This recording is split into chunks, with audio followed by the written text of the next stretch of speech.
नमस्कार दोस्तों, जैसा कि आप सभी लोगों को पता है कि भाई शॉर्ट हैंड के लिए आप सभी लोगों को हमेशा बेस्ट देने का हमारा हमेशा वादा रहता है। हमेशा आप सभी लोगों को चीज़ें बताने और समझाने का काम हम करते हैं। तो भाई आज के सेशन में एक और महत्वपूर्ण पार्ट आप सभी लोगों के लिए हम लेके आ गए हैं कि भाई जो आप सभी लोगों का स्टेनोग्राफी होता है, उसके अंदर आप सभी लोगों का वर्क क्या होता है। ठीक है, वर्क इन स्टेनो, क्या वर्क होता है स्टेनो के अंदर, आज के सेशन में हम लोग इसको एक बार समझेंगे। तो जल्दी से एक बार सभी दोस्त सेशन में जुड़ जाएंगे और सेशन को शेयर जरूर किया करें, जिससे कि आप सभी लोग जो है हमारे साथ बने रहें और आपकी तैयारी जो है भरपूर चलती रहे। तो भाई अगर अभी तक आप सभी लोगों ने चैनल को सब्सक्राइब नहीं किया तो एक बार मेरे सभी भाई चैनल को जरूर सब्सक्राइब कर दीजिए, जिसके माध्यम से आप सभी लोग स्टेनोग्राफी के वर्क के प्रति हमेशा अपडेटेड रहें। चाहे स्टेनोग्राफी का कोई भी पार्ट हो, हर एक पार्ट के लिए हम आपको जो है चीज़ें बताते और समझाते रहें। और एक बार अगर आप सभी लोगों ने जो है हमारे साथ जुड़ गए, आप हमारी चीज़ों को समझ लिया, तो शॉर्ट हैंड के अंदर आपको कोई समस्या कोई दिक्कत नहीं आएगी। तो भाई आज का जो हमारा पार्ट है वो है वर्क इन स्टेनो। ठीक है, स्टेनो के अंदर आप सभी लोगों को क्या वर्क करना पड़ता है जब आपकी हायरिंग हो जाती है, उसके बाद आप सभी लोगों का जो वर्क होता है डिपार्टमेंट में वो क्या होता है। जैसा कि आप सभी लोगों को मैं बता दूं, steno is a white collar job. ठीक है, अब कुछ लोगों को व्हाइट कॉलर का मतलब नहीं समझ में आता होगा। अब ये व्हाइट कॉलर क्या होता है? व्हाइट कॉलर मतलब जो ऑफिशियल जॉब्स होती है ना, उनको हम व्हाइट कॉलर जॉब कहते हैं, जो कि आपका मंत्रालयों के अंदर, मिनिस्ट्रीज के अंदर जो ऑफिसेज होती हैं, उसमें जो जॉब्स होती हैं वो व्हाइट कॉलर जॉब होती हैं। ठीक है, इसमें आप सभी लोगों की जो मेनली डीलिंग्स होती है वो किन के साथ होती है? ये आपकी या तो आईपीएस ऑफिसर्स के साथ होगी, ठीक है, या तो कोई आपके जो एमएलएज वगैरह हैं उनके साथ होगी, ठीक है, या तो आपके पर्टिकुलर मिनिस्ट्री में जो आपका एएसओ रैंक का ऑफिसर होगा, जो कि आप सभी लोगों को चीजें ये बोलेगा कि भाई ये चीज ऐसे करनी है, इसको ऐसे करना है।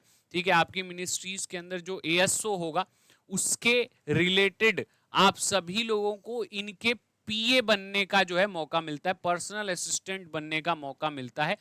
और आप सभी लोग जो है अपना जो काम होता है आपका वो ये होता है कि इनको आप लोगों को गाइड करना होता है। ठीक है, इनको आपको क्या करना होता है? गाइड करना होता है। जैसे फर्ज करिए आज मान लीजिए ये एक आईपीएस ऑफिसर है, इस आईपीएस ऑफिसर्स के आज पूरी रूटीन का आप सभी लोगों को सबसे पहले डिटेलिंग देनी है कि भाई पूरा इनका आज का रूटीन क्या रहेगा, आज इनको किस स्टेट में, कौन जो स्टेट के अंदर वर्क कर रहे हैं उसमें क्या क्या वर्क है, कहाँ कहाँ जाना है, कौन कौन से ऑफिसेज में वर्क करना है, कौन कौन सी फाइल्स जो है वो इनको निपटानी है, और कौन कौन से मुद्दों के ऊपर जो है बातें करनी है। तो ये सभी चीज़ें जो है एक स्टेनोग्राफर जो होता है वो उनको बताता है कि भाई आप आज की वर्किंग आपकी स्टार्ट होगी 11 AM से, आपने जो है वर्किंग करना शुरू कर दिया। अब आज का ये आपका डेली रूटीन है। ठीक है, इस रूटीन को आपको फॉलो करना है, इस रूटीन के अकॉर्डिंग चलना है। अब इसके अंदर जो भी अमेंडमेंट्स होंगे, जो भी चेंजेस होंगे, कि भाई वो बोलेगा कि यार ये वाला जो पार्ट है ना इसको थोड़ा सा ऐसे कर दो, इसको आज नहीं कल कर लेंगे, ये इंपॉर्टेंट है, इसको प्रायोरिटी पे रख दो, यहाँ पे ये चेंजेस कर दीजिए, और जो आपका डॉक्यूमेंट्स है उसको आप एक बार प्रिपेयर कर लीजिए, डॉक्यूमेंट फाइल बना लीजिए। तो भाई इनसे रिलेटेड जो इनके डॉक्यूमेंट्स होंगे उसको भी आपको प्रिपेयर करना पड़ेगा कि भाई फलाना मंत्रालय का डॉक्यूमेंट आपको जो है प्रिपेयर करना है, और उसके तहत वहाँ पे डॉक्यूमेंट्स ले जाके आपको वेरीफाई कराना है, चेक कराना है, देखना है कि भाई जो आपने वर्क किया, जो आपको बताया गया, वो सारी चीज़ें वहाँ पे सही तरीके से चल रही हैं, नहीं चल रही हैं, क्या हो रहा है। या पर्टिकुलर मंत्रालय के अंदर मान लीजिए कि जो प्राइम मिनिस्टर हैं आपके, वो आपके मंत्रालय में विजिट कर रहे हैं। ठीक है, तो वहाँ के प्राइम मिनिस्टर के साथ आपके मंत्रालय की कोई मीटिंग है। ठीक है, अब वो मीटिंग का जो अरेंजमेंट्स होगा, जो मेमो होगा कि भाई किस तरीके से क्या टॉपिक्स हैं, क्या मेमो है, क्या क्या अरेंजमेंट्स हैं, कितने लोग आ रहे हैं, क्या क्या चीज़ें हैं, तो वो सारी चीज़ें जो आपको मैनेज करना होता है, तो वो आपका एक स्टेनोग्राफर करता है, स्टेनोग्राफर का वर्क होता है। और अगर आप लोग एमईए वगैरह में जैसे जॉब ले लेते हैं तो आप लोगों को विदेश जाने का मौका मिलता है। तो विदेश जाने का जब आपको मौका मिलता है तो जो पीएमओ की टीम होती है, इस पीएमओ टीम में आप सभी लोगों को शामिल किया जाता है। ठीक है, पीएमओ टीम के अंदर आप सभी लोगों को शामिल किया जाता है।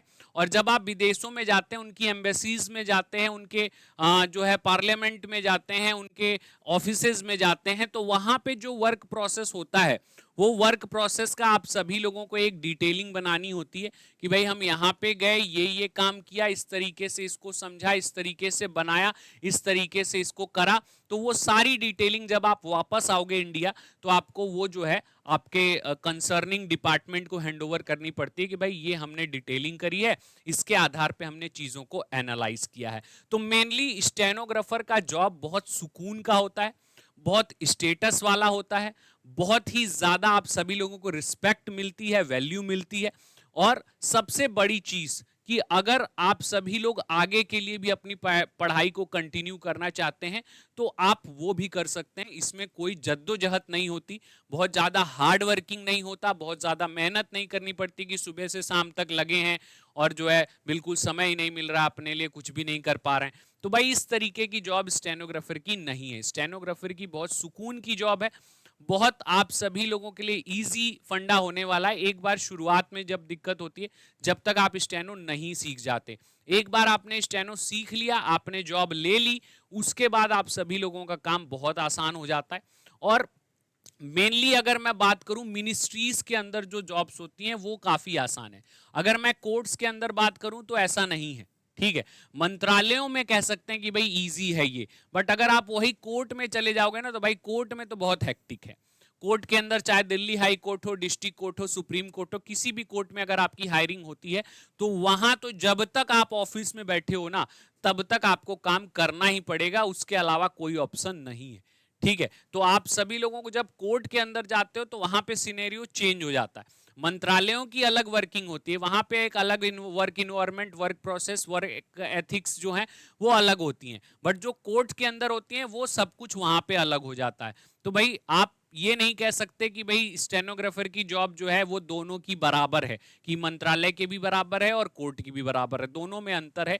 एक जगह आपको जो है अलग वर्क एथिक्स, अलग वर्क प्रोसेस, अलग मैनेजमेंट देखने को मिलेगा, और एक जगह आपको अलग सारी चीजें देखने को मिलेंगी। तो आप लोग जैसे आप जब सिलेक्ट करते हैं कि भाई हमें एसएससी स्टेनोग्राफर के थ्रू जाना है, तो आप मंत्रालयों में जाते हैं। बाकी कोर्ट्स के कुछ बच्चे जॉब देते हैं कि भाई हमें सिर्फ कोर्ट में ही जाना है, हमें एक जो है जज के अंडर में काम करना है, तो वो एक अपना अलग केस होता है। तो भाई जो आप सोचते हैं, जो आप समझते हैं, उसके अकॉर्डिंग आप वर्क प्रोसेस पे ध्यान देते हैं, उसके अकॉर्डिंग आप सिलेक्शन लेते हैं और अपनी वर्किंग को करते हैं। तो भाई ये आप सभी लोगों का वर्क प्रोसेस होता है स्टेनो के अंदर। आप सभी लोग जब जॉब ले लेते हो, तो आपको इस तरीके से वर्क करना पड़ता है, और जब आप आगे जाते जाओगे, आगे जाते जाओगे, आपकी चीजें आपके लिए और आसान होती जाएंगी। तो भाई इस तरीके से आप सभी लोगों को चीज़ों को समझाने का मैंने प्रयास किया। अगर सेशन आप सभी लोगों को अच्छा लगा तो लाइक करिएगा, शेयर करिएगा, कमेंट करके आप अपना व्यू ज़रूर बताइएगा। साथ ही साथ चैनल को एक बार सब्सक्राइब कर दीजिएगा, ताकि ऐसी बेहतरीन वीडियोज़ आपको मिलती रहें। बहुत बहुत धन्यवाद। जय हिंद, जय भारत।